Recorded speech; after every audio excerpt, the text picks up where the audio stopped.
Baoni, como tu ta? What is good, my people? Happy holidays! Happy holidays! Happy holidays! Today we're gonna be checking out 3 scary but true, okay, Christmas horror stories. Now, I'm not sure if you come from a family that watches like horror movies on Christmas. I do. We love scary movies over here. But listen, before we get into this reaction, I want to thank everybody who has supported me this year. I appreciate you. Whether you're a day 0 person or a present day person who has hit that subscribe button, like button, notification bell, thank you very much from the bottom of my heart. Seriously, I really do appreciate you.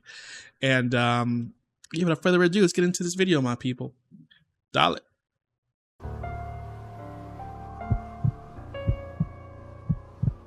Let me turn down my... When I was newly single after my 2-year relationship ended, I was back to living alone again and back to swiping on Tinder and all those apps. I had been single for a few months already, and I had met a few people in that time. During that time, I matched a girl on Tinder named Tracy, and she gave me her Snapchat, but it quickly fizzled out to her just watching my stories and not really communicating. That kind of used to happen all the time when I was in college. But now being in my late 20s, using Tinder, and just being reminded of how immature all this online dating stuff is, it feels a lot different at this age. I own a corner townhome in a little community. If you're wondering what I do, I'm an accountant. Good money, but miserably boring. Yep. After my ex moved out, I thought I would be ready for the privacy and peace and quiet. But I'd say after the first month, the novelty of that wore off. Maybe I'm more of a relationship person, or I just need people around, but being alone was getting to me. That's why I was constantly swiping on dating apps and trying to go on dates, just to get out of the house. Yeah, love yourself first. This was last December. I posted something on my Snap story that had to do with Christmas, and guess who commented on my story? It was that Tracy girl who I hadn't spoken to in weeks. She struck up a conversation about us doing some Christmas-themed stuff together, and from there we started chatting for a bit.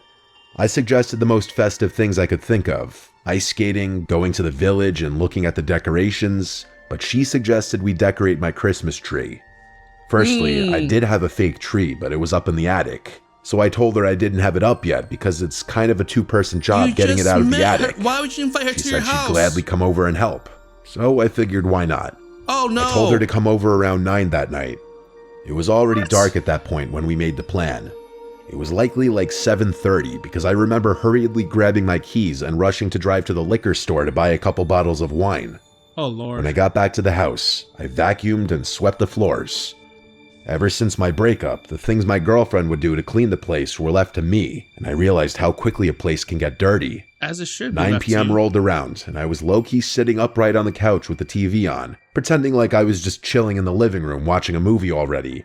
Meanwhile, I had set everything up to be cozy and relaxing, but I sat there for a while, waiting on her to message me or for the doorbell. I sent a follow-up saying, "Let me know when you're on your way," and I eventually started to think she was flaking, until finally, around 9:30, when she said she's outside. She came inside, and I was shocked to find that I was looking up at her. She was a couple inches taller than me. I'm 5'10", so she had to be at least 6 feet tall. I also immediately picked up on the fact that she smelled like she was drenched in perfume. We went straight to the couch and sat down, and she sat really, really close to me, like our legs were touching. This is where I started to get confused in how exactly I was feeling. She looked a bit older, maybe a little rougher, I'm not sure how to explain it. And underneath that overpowering smell of cheap-smelling perfume, I couldn't help but feel like there was a slight hint of body odor, which completely turned me off. I asked her if she wanted wine, and she said yes please. So I went and poured a couple glasses as we talked. Have you ever met someone for the first time that you'd been texting or DMing for a while, and when you finally meet, they just end up being nothing like you pictured in your head? That was pretty much this. Something about her felt off, like she lacked certain social cues. I handed her a glass of Merlot, and we cheers each other. I shit you not, she almost immediately spilled a huge drop of red wine on my light blue couch. Ooh. I composed myself, but I wanted to scream. I said it's okay, as I ran to the kitchen to get a damp paper towel and sponge. Oh, she's trying to get him to leave the room. I ran back to the couch and blotted it as quickly as I could before it would settle. She put something in his drink. She kept apologizing, and I kept saying it was okay. After this, it got a little more tense, and to break the tension, I suggested I get the tree out of the attic. So I went up to the attic, slid Why are over you the leaving her giant in your box with house all the by tree yours- parts in it, and started handing her down the pieces one by one, each piece getting bigger until we got to the biggest part, the part that I wouldn't be able to handle going down the ladder on my own. She grabbed it with ease. I had to remember this girl's size. Yeah. Once everything was handed down, I went back down Like and a we dude? assembled the tree in the living room with Christmas music playing. I poured her more wine and I drank more myself. I loosened up a bit more. Wine makes any situation feel better. Once we had the tree set up, next was the ornaments. I told her my ornaments were all in the crawl space. These ornaments were all from my childhood. My parents gave me bins and bins of Christmas decorations. So I went down to the crawl space and one by one started taking out the bins while I left Tracy in the living room to relax. As I was doing all of this, I started feeling woozy, like the wine was she getting to dru- my head. She drugged him. I've never I been a knew heavy it. drinker, so I do have a You low don't invite tolerance. some random- but I felt like I hadn't drank that much Over to to feel your this house. way. I grabbed the Man, like, first leave bin your- and leave your started drink- lugging it up the stairs. By the time I got to the top, Tracy wasn't anywhere in sight. I assumed she was in the bathroom at first and called her name. I looked around each room and then saw that the bathroom was empty. I scratched my head in confusion as I kept calling her Bro, name. she's in robbing. I went to message her on Snap, but she never opened the Snap. I checked the 2 bedrooms too, but she was gone. I couldn't believe this. She snuck out on me. This was when I started wondering if she thought I was ugly or weird or something, even though truthfully, I wasn't even really into her either. What's the I issue, my crashed guy? onto the couch, which suddenly felt a lot more comfortable than before, and honestly, as far as I remember, I periodically checked my phone to see if she opened my Snap and just watched whatever was on TV, until my memory just faded to black. I swear, everything just went black. And then I woke up in darkness. No lights, no TV on. I looked around in the dark room, and I knew I was hearing things. I felt like I was still on the couch, and I felt weak.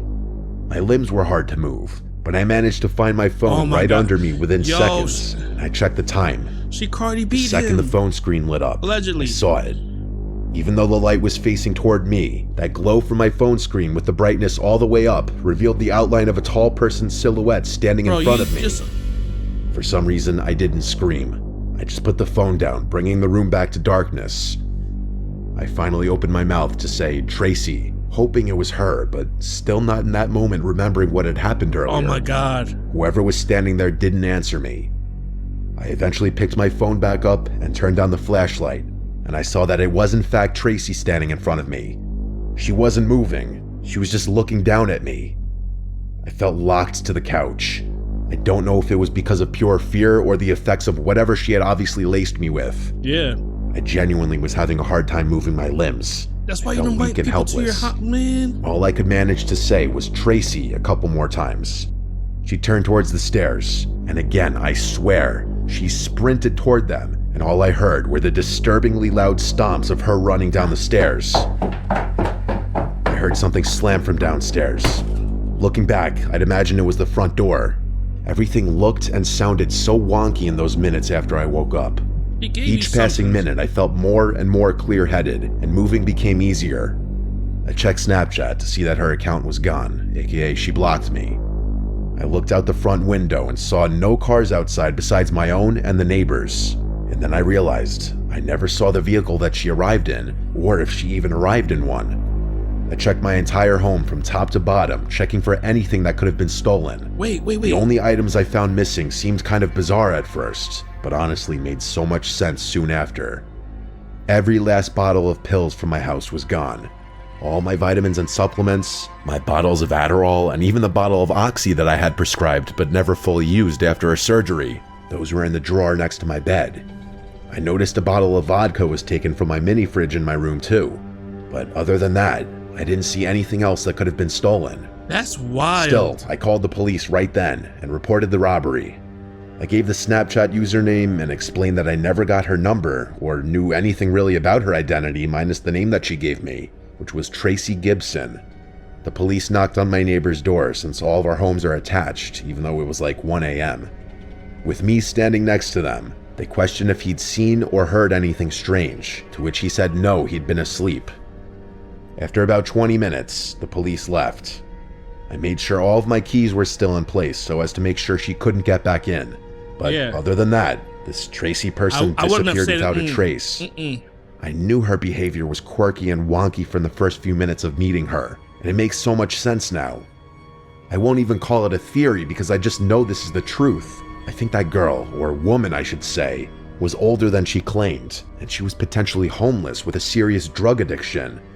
I think she drowned herself in perfume to mask the body odor that was honestly still showing through. Yeah, that makes sense. She laced my wine with something when I was in the attic, clearly.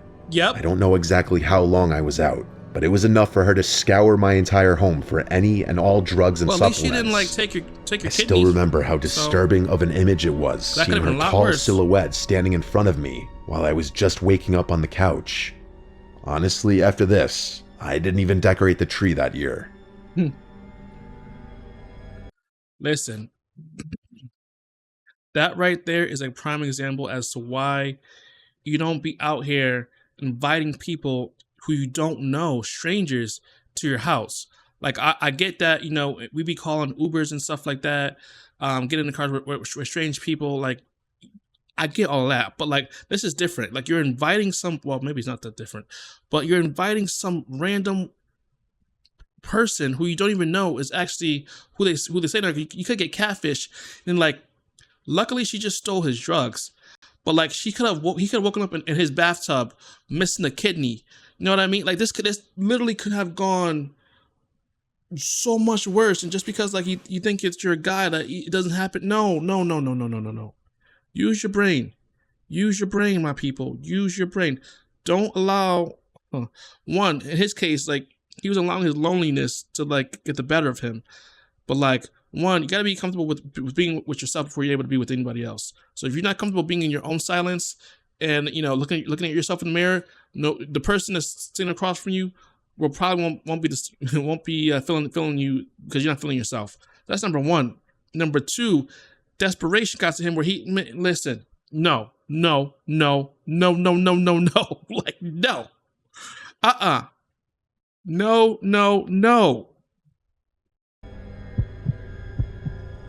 Story 2. This happened on Christmas Eve back in '97 when I was 7 years old. Okay. Since we're Jewish, we don't celebrate Christmas, so Christmas Eve was just like any other night for us. Our dad is a doctor, and since he's Jewish, he always works on call at the hospital during the Christmas holidays, so he wasn't home tonight. That just left my little sister and I by ourselves for the evening while our dad worked.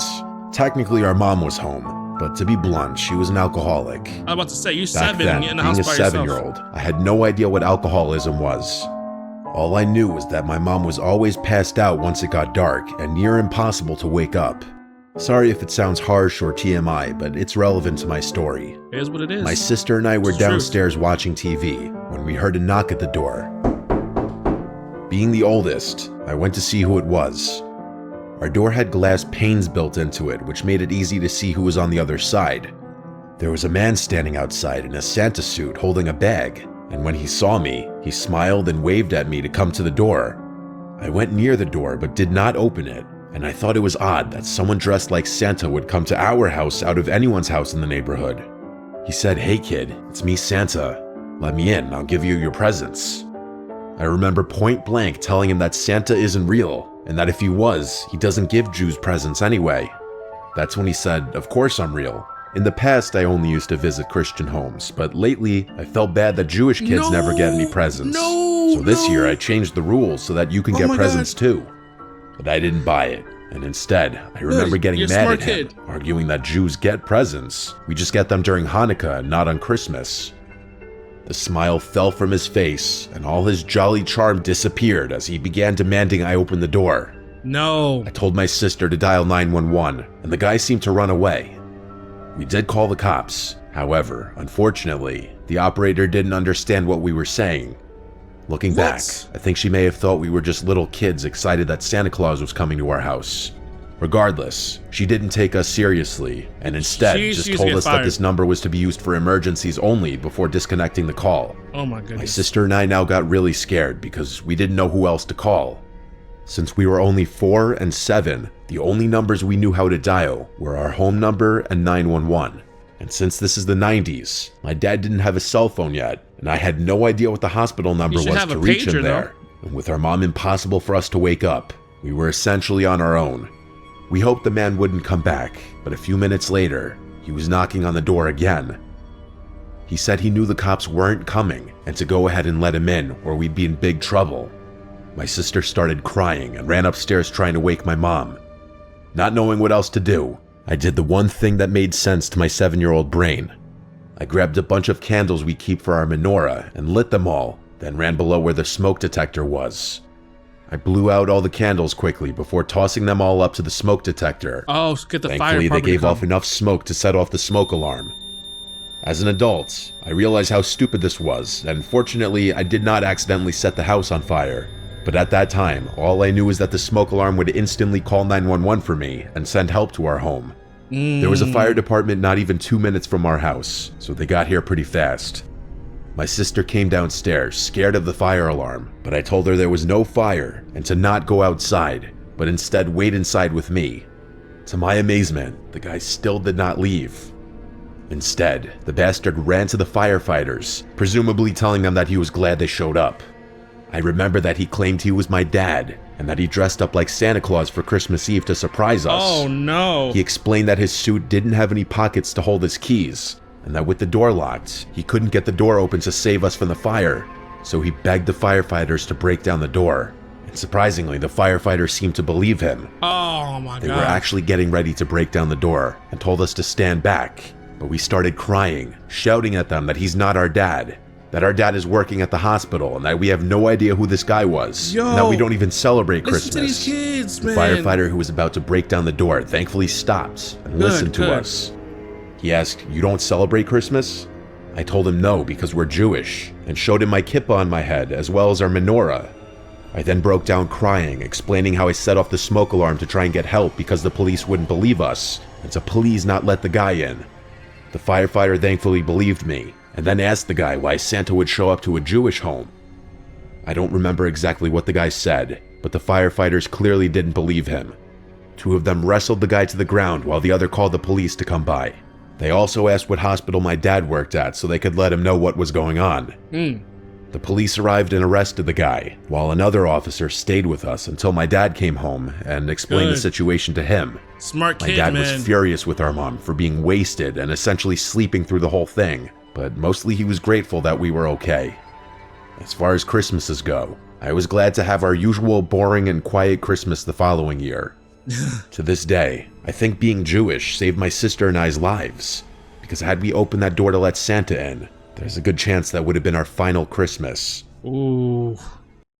Listen, that kid, 7-year-old kid, very, very smart. I think having a mother like his with alcoholism made him grow up and sort of think like logically, and ensure that he is taking care of the home because his mother can't, because again she's drunk out of her mind and passed out on wherever she's passed out at. Because like, let's just say like he didn't have this like situation with his mother, or like he said, he was a naive young kid that was happened to believe in Christmas and Santa Claus. Like, he would have opened the door and who knows what would have happened. I think the house had been cased because like the guy came after the father left, and or maybe it's weird when these type of situations happen at random, because like, how does the house get chosen? You know what I mean? But again, regardless, the kid was very, very smart. When option A failed, he had a plan B, which was to use the smoke detectors to bring the fire department there, so that way they can help to ensure his safety. So again, that requires like levels of thinking that a normal 7-year-old wouldn't have. But because the situation that he has with his mother, and him having to be, grow up a little bit quicker, be a parent for his sibling while his dad's at work, like, again, gave him like critical thinking skills that he, again, would not have if his mother just happened to just be asleep because she was tired that day. And they believe in Christmas. He opened the door because that situation could have just went bad, my people. Could have gone so bad. But again, thank goodness that kid was very smart. And although a situation probably, wasn't ideal growing up, the skills he gained from that trauma saved him that day. I don't think him being Jewish saved him that day. I just think that like him having to be a parent at such a young age to his sister saved him that day, in my opinion. Number 3. It was December 2022. My girlfriend Charlotte and I were driving to the Pocono Mountains. We had rented a super cozy looking Airbnb decked out with Christmas decorations, and it was nicely located with a nice view, big property, and not far from a cute little village. To make things even more festive feeling, there was a snowstorm coming that night, so we set out on the road a little earlier to allow us time to get groceries and everything set up in the Airbnb. From the city to the Poconos was about 4 hours. We made decent time. We stopped at a Family Dollar for some snacks and groceries, and then we went straight to the Airbnb. We turned towards the uphill gravel road through a clearing in the trees that led to the property. The house was surrounded by woods. It had a big deck with a hot tub on it, which was very appealing, especially the idea of sitting in it during a snowstorm. There were a bunch of Christmas decorations on the property, including some light-up reindeer, a big snowman, and big decorative candy canes lining the walkway to the front deck. We had to take a few trips to and from the car to bring everything inside.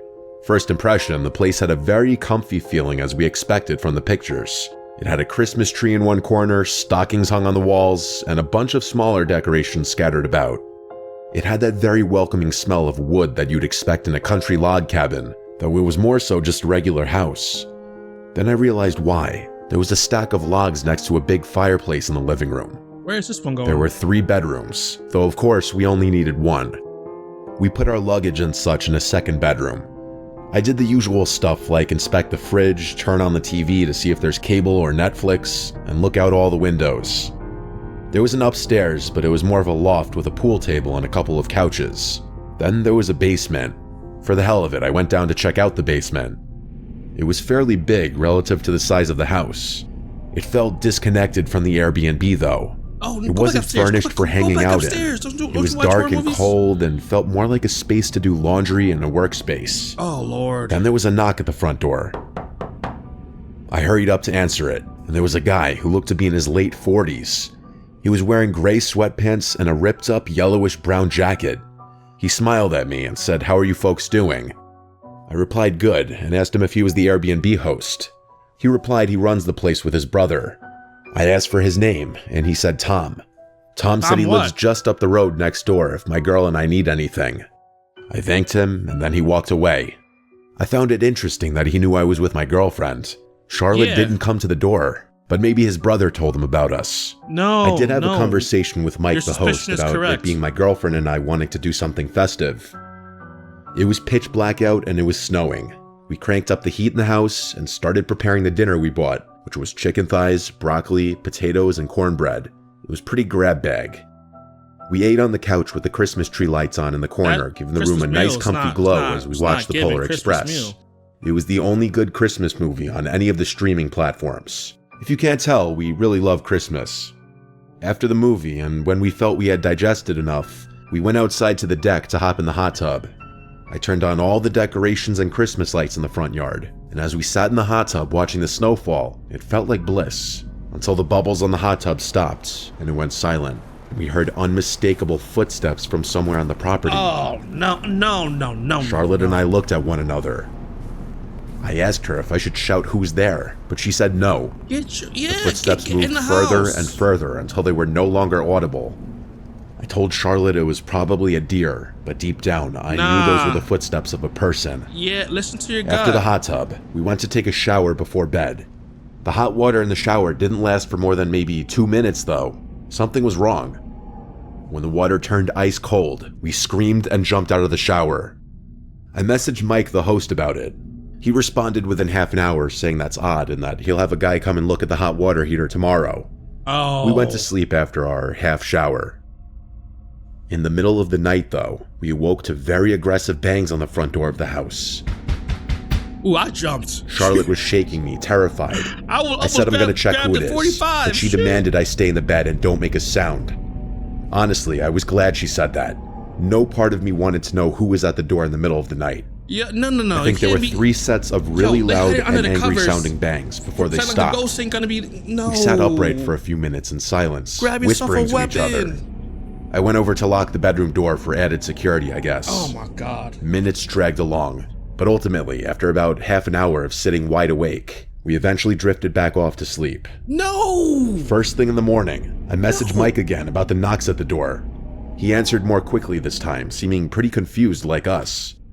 He basically said how strange that is. He didn't know why anyone would be roaming around late at night like that. He said if anything like that happens again, that we should alert the authorities. Yeah, get out the Honestly, get out the not house. the most reassuring response, but Big facts. I mean, he was right. Yeah, What else could he tell us? Grab a gun and shoot whoever was at the door? I didn't want to keep complaining to Mike constantly, but I mean, these were some valid concerns I was bringing up to him. There was a lot of snow outside, and it was a dark, cloudy day. There were still some flurries falling onto the ground. This is some Strangers movie-ish. I went out right to wipe now. the snow off my Jeep, and while I was doing so, I noticed footsteps in the snow. They looped around the house. I remembered the knocks from the night before, and wondered if it was from the same person. But these footprints looked fresh, and it snowed all night. Surely the footprints from last night would have filled in by now. I heard footsteps approaching now, actually, and I saw Tom walking from around my car. I told him about the hot water heater problem, and that Mike said they were sending someone to take a look at it. Why didn't you He ask said he him knew and that about he the was here brother? to take a look at it, actually. I also told him about the knocks at the door last night and the footprints in the snow. You should have I even asked showed him about his brother when you had him He on the looked phone. at them and said there's a lot of strange folk out here that go snooping around at night. I asked if we should refrain from using the hot tub at night then, and he said no, that shouldn't be a problem. The people around here are harmless. He went inside into the house and walked around for a bit before walking down to the basement. He told me he'll have a look at the hot water heater. Tom seems like a weird dude, honestly. I messaged Mike saying Tom's here now checking out the water heater. Mike replied back asking, is Tom the name of the plumber? And I replied, no, your brother. He replied, what do you mean? He said he's my brother? It started to click in my head. I responded, do you have a brother named Tom who runs this Airbnb with you? And he replied, no, who is this person? I hurried to Charlotte and told her to collect her things quietly. We need to get out of here. Grab As a mother quickly as we effing could, weapon. we Grab packed our some bags, knife. grabbed grab all of a our knife. stuff, No, brought it grab outside to the stuff. car in one trip. Better grab. I'm sure we left behind a couple charger or knives. something small, but who cares? We got in my car, and when I started it, I wouldn't looked in the start. rearview mirror and saw Tom quickly approaching the rear of the Jeep. I put it in drive and drove out of there as quickly as I could. You should have put that We issue were in back on the reverse road. and ran We over called him. Mike and explained everything and told him he needs to call the police now. He didn't stay on the line with us for long, but 20 minutes later, he called us back. We were in the car still. He said the police were there now and didn't see anyone in the house. Mike was on his way to the house as well, but he was mostly calling to get more details from us. We drove around the area and explored just as a way to calm our nerves after what just happened. After a few hours, we drove home. Mike messaged me later that night updating me and apologizing for everything. He said he didn't know anyone who resembled my description of Tom. What disturbs me is that man was watching us the entire time. Yeah. From the moment we arrived to when we were in the hot tub. Oh my He God. was probably the one banging on the front door in the middle of the night. Yeah. Who knows what his intentions were. It's a good thing we left when we did, though. It's a good thing you guys were there because he would have got walked down. Could not be me. I'm not taking no chances with my safety out in the wilderness. No. Not letting nobody listen. He had the Airbnb host on the phone. Why didn't you ask him about his brother, quote unquote? While you had him on the phone about like you said your brother lives. Your brother said that he lives like 20 minutes away. Can he like that would have been the answer? No. There's so much could have gone wrong on this one, and I'm telling you, my people, like that could not be me, man. This situation literally could not be me, because ooh, ooh, ooh, ooh, ooh. Listen, my people, happy holidays. I'm wishing your day is filled with love, happiness, and joy. Don't be stupid out there. Please, please, please use your brain. And if you have not completed your 2024 goals, you still have time. And also too, going into 2025, I'm wishing you a year of abundance, my people. And I'm wishing you guys a year of just intelligence, man. Intelligence. Don't be like this couple or this guy, and his girlfriend or his wife. I don't remember which one it was. Because that could have ended badly. But listen, we'll try not to get scared in 2025. I'll see you there, my people. Peace.